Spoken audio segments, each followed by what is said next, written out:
My daughter Casey, 17F, worked and saved up money for around a year to be able to afford a better car than we could buy her with our family budget. My other daughter Alana, 16F, has ADHD, recently got her driver's license, and asked to drive Casey's car. Casey allowed it, but Alana ended up having a bad accident around 6 months ago which basically rendered the car unusable. The insurance payout wasn't nearly enough to cover the replacement, and with Alana's medical bills from the accident, thankfully there was no permanent damage, just a broken arm and leg. There was no way we could afford to replace Casey's car immediately. Alana was very apologetic to Casey, and so were we since we couldn't afford to replace her car. Casey didn't accept our apology, and has been basically avoiding us, skipping family dinners, and pretty much pretending that her mom, Alana, and I don't exist and only talks to us if she needs a form signed for her school. I begged her to come to a family therapy session, and she eventually relented but with the condition that Alana wouldn't be present. In the therapy session, she told us that she won't be resuming a relationship with us until we replace her car, which realistically won't be until next year. When the therapist asked how she expected us to do that, Casey said we could just make Alana work to earn the money. The issue is that Alana has severe ADHD, and already has trouble managing her school work. I'm worried that making her work to earn the money will harm her grades and have significant ramifications for her future. Casey said, well, she should have thought about that before destroying my car. I don't care, I'm not gonna speak to any of you unless I have my car replaced. I responded that she was free to avoid speaking to me for as long as she wanted to, but I'm not going to permanently harm her hair's future to get her a car earlier. My wife agrees with me that we need to stand firm on our position, but is also genuinely afraid of Casey never speaking to her ever again. I understand that her car was ruined, but as a parent I need to look out for all my children, not just one. I also don't want to set the precedent that emotional blackmail will work even if what you're asking for is unreasonable. Ada? I, 39F, and my husband, 43 meters, have 2 daughters, 16 who we'll call A and 17 who I'll call C. C has held down a steady job for over a year now and was able to get herself a car. Now, she got this car right as A passed her own driver's test, so there was a little issue between who was going to be driving. After a little persuasion, C did allow A to use her car, so long as somebody else paid for gas. We told her that wasn't going to cut it. A doesn't have the money for that, and it's her car, her responsibility to keep gas in it and keep it on the road. Here's where it gets difficult. A wrecked about a month ago.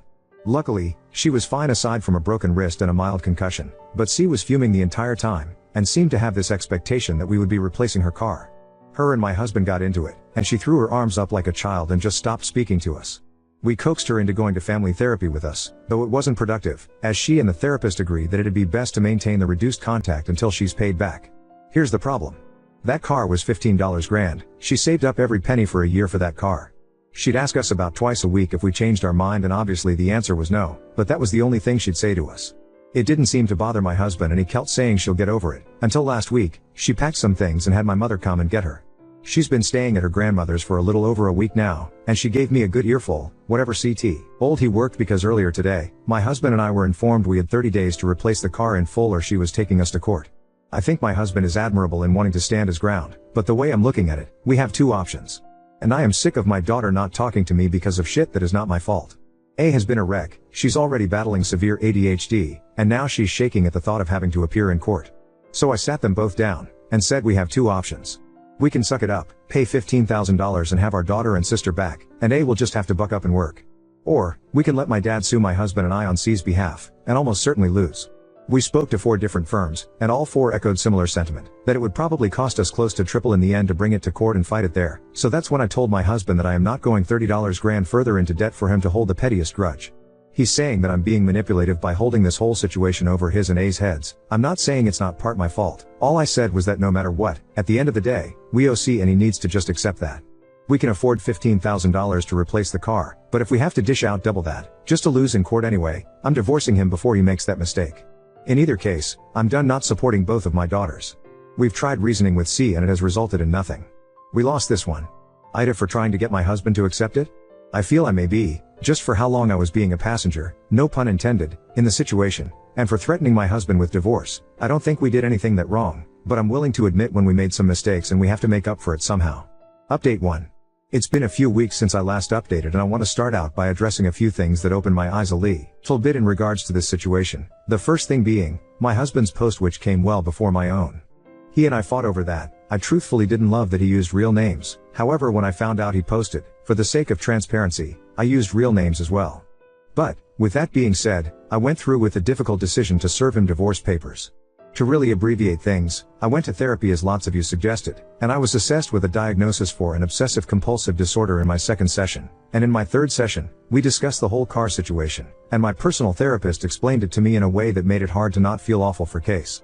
The discussion we had covered quite a lot, but the common denominator in everything that's been going wrong has, in large part, been my husband.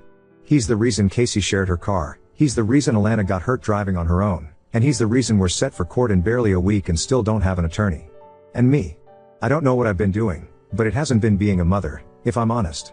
One of you asked me straight up, why I was being a passenger, and I just don't have a good answer. I let my parents know about the divorce and they were a little concerned, but what I didn't expect was for Casey to reach out. The last time we talked was mostly her and my husband butting heads. I really thought she was about to turn me on a spit, but I've never heard her cry like that, at least not since she was much younger. I make a little bit more than my husband, but finding an apartment was brutal, especially with Alana wanting to come with me. I don't think I was clear enough about how badly I want to pay Case back before, but I do. Most of my money is in joint savings though, so there isn't much I can afford, but my husband wasn't going to back down. I won't lie, I was selfish. I begged Casey to drop my name from this suit. I told her I would pay what I could afford to right this second, which wasn't much in comparison, and she told me that it wasn't so much the car or the value on its own she wanted back. It was the security to have something of her own, and she listed off probably dozens of instances where Alana got first pick over her and it was very hard to refute. She told me that losing that much money sucked, which I fully understand, but the bigger loss to her was that her first big girl purchase, which a lot of friends and family were excited about, was now going to be remembered as a family-ending disaster. She told me that she knows I can't replace that. We agreed to breakfast next week in joint therapy, us two, and her only condition was that I don't try at any point to save him from the suit, which I agreed to. Alana came to me even before my last post, saying she only drove so far because my now ex-husband pressured her into picking up the grocery order early for something he wanted to make. This also changed my perspective. I was under the impression that she was doing her own thing, but even my husband owned up to that, which ground my gears, but I put it together. Illegal driver in an expensive car, not insured, and under pressure? Alana drove, but I've come to realize that my ex-husband seems to have a tendency to like to pressure people. He's pressured me a lot too. He probably pressured Casey into letting Alana drive at all. Which brings me back to her, and we finished our talk with better terms. I owe her so much more than breakfast out, but I'm just beyond grateful she's even willing to look at me. I've seen a lot of bold assumptions that I hate Case and that I vastly favor Alana, but I only feel the second part was ever accurate. I've never hated my own daughter. I was frustrated with her over something I've come to realize wasn't her fault. As of now, I'm just adjusting to a much quieter place, and to my phone buzzing nonstop. I've only been moved out for 5 days and Anna has seemed so much less anxious, to me at least. It's odd because my place now isn't anywhere near what the house is, but I think last night was probably the first time I've slept 8 hours since high school. Today was productive, and for Casey. I'll admit it. I hope she wins. I hope she gets her car and then some. As for the divorce, I don't want much material. I won't say no to it. I'd rather just have my share of joint savings, and try to tackle my own issues, of which I guess I have more than I would have been willing to admit a month ago. I know I'm going to get pelted most likely, but I want you to know I'm thankful. The internet is mean, but it tells the truth, and however this turns out, it's largely your comments that helped me see what I was doing wrong, and who was enabling those things. And most importantly, how I could stop it. It's times like this where my dad would tell me I'm not lucky, I'm privileged, and I think that applies here. I'm privileged that my daughter didn't just laugh, even though she could and arguably should have. That's the update. I'll update whenever Case and I meet, barring she's comfortable with it, and then you probably won't hear from me until the whole suit and divorce is over and done with. Now on to second story. Threatened to call the police on my mother-in-law if she gives my husband's estranged daughter our contact info, sparking family chaos. My husband, 42 male, and I, 36F, have a very solid relationship. We have been together for about 13 years, have no children but are very active on my nephews, 4M, Mark Life. For some background, my husband has a child, 16F, Laura, with whom only my Mill and to some degree Phil have a relationship with from his nuclear family. The reason being she was conceived when her mom poked holes to the condoms. It was a whole drama about it and my Mill begging my husband to have a relationship with Laura, but he simply couldn't. He even had to get psychiatric help in order to be able to cope with it. The mom admitted she did it so he would stay with her due to responsibility, but it did not work. He pays child support because the law mandates it, but nothing more. I didn't hear about this news from my husband but from my Mill, and she emphasized that she liked me a lot and hoped I would be a good enough person and procure a relationship between my husband and Laura. I was flabbergasted and asked my now husband about it because my Mill made it seem so different than the truth. He explained he was going to tell me before we moved in together, and to be fair he kind of had already gave me little info here and there, and explained the whole situation and even told me I could go to therapy with him and see the psych info if I wanted, but things were not like my Mill said. His sister confirmed this as well, and explained this issue was the reason she was not as close to her parents anymore. Things went okayish for some time and even the wedding went without issues. We all have several boundaries and Mill more or less respects them, although she still have constant communication with Laura and her mom. We have several cycles of very LC with her. But things went to overdrive once my Sil got pregnant with Mark. Mill started telling everybody it was not her first grandchild and all that cryptic stuff. My husband was so uncomfortable about it. She pushed for Laura to be involved in birthday parties, christening, etc., but we all said no. She also invited both of them to her birthday party a couple times and we simply did not attend. Now the new issue is that Laura has been so sad for not having the bio dad in her life. My husband said no and left immediately. I stayed while grabbing our stuff since I had brought food and told her it was not going to happen. According to my Mill, Laura just wants to know my husband since he is her real dad, and despite being okay with her stepdad, it's not the same. She said she will give her our address and contact info because she is desperate for a connection. I told her I would call the police on all of them. I said my Sil will be very upset with her when she hears of this and to not be surprised to get less access to Mark.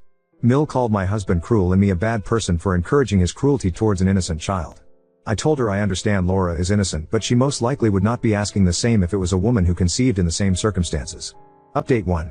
I showed my husband the post and after spending a long time reading the comments he decided enough was enough. Yesterday morning he texted my Sil and Mill telling them he would like to meet and have this over with. Mill said we could do it in the afternoon and that Laura was coming too. We all said okay. My Sil and Bill met us at the door because they didn't want to go in before us. It was really tense since the beginning. Laura tried to hug everybody but we asked her to please not. Then she tried to hug my husband and he was slightly less polite and asked her to not touch him.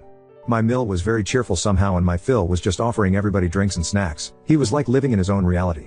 We sat down and after what felt like the longest 5 silent minutes of my life, my husband turned to Laura and asked her if she could please leave him alone.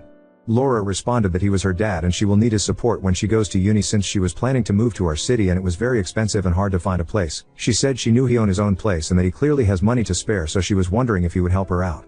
My husband said no, that he was already paying child support and will stop as soon as the law allows him to. She was upset but somehow kept going. She turned to me and said that at the end of the day what is my husband's will go to her since Mill explained the inheritance laws to her and she wanted to be in good terms with me for when we need to decide what to do, why, the house, etc. I just told her not to worry because the house is on my name only and there is already a will covering it all. Mill knew about the will but not the house situation. Laura was a bit taken aback and looked at my Mill like asking for help. She said that even if there is no future money she thought my husband was unfair to her and that she used to think he simply didn't want to be a dad, but he is amazing with Mark and we even take him on trips.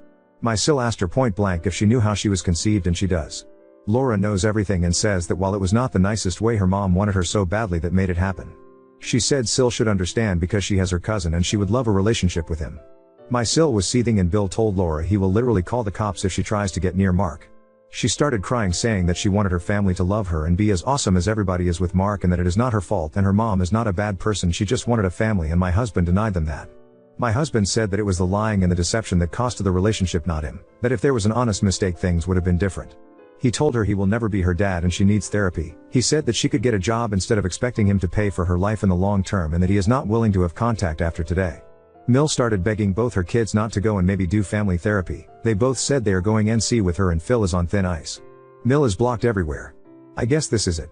NC with Mill from all of us. Sil and husband seem actually pretty happy with the decision. We had dinner together and the topic was dropped after a couple minutes and we focused on other stuff. I am sorry there is no Disney ending, but this is for the best and I still support my husband's mental health above all. Update 2. We are humans and FL, odd as every single one of the rest. I thought the issue was over and dropped, but it seems it is now. We had some weeks of bliss and chaos afterwards. We are all still recovering from it.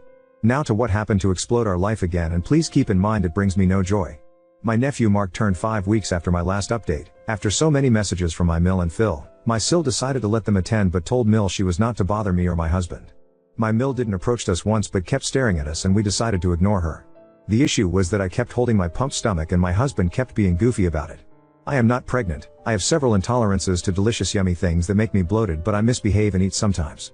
My Mill does not know about most of them since they are age developed and we used to go yo-yo with LC with her, so I guess she assumed I was pregnant. A week after Mark's birthday party is when everything went to hell. Laura came to my husband's office and made a scene. She was screaming at him how she couldn't believe he was starting over without taking care of his first child and many other insults and stuff. She was throwing office supplies and crying and making a whole deal, so the office manager called the police and an ambulance. She also called me. By the time I arrived, my husband was having a panic attack in his office and totally sure he was fired. I told him to not worry and I will sort it. I explained everything to everybody from coworkers, to police, to EMTs. Laura was taken in for evaluation and the coworkers took a long lunch so my husband could leave without having the awkward walk out. I took my husband home shaking, and as he was panicking and crying he said he felt unsafe. I took him to his psychiatrist and the psychiatrist was able to calm it, and we also had a session together days later where he opened up more about what the mom did to him. This has been very expensive but worth it for sure. Laura was not really in trouble since the office manager agreed to let it go for an apology and payment. The mom, Laura's, was not having it. The moment she saw my husband at the station she went ballistic and my husband couldn't handle it and he had another panic attack. This woman is a fucking doctor but does not care for it. At the end she paid the fine and restitution to the office and took Laura home. My Sil was so done with my mill after it. She told her dad he either divorce her or she is cutting him too. It is still a 50-50 since Sil is literally Phil's favorite person, but he has been married to Mill for like 44 years. My Bill took my husband camping and they had fun and kept him distracted.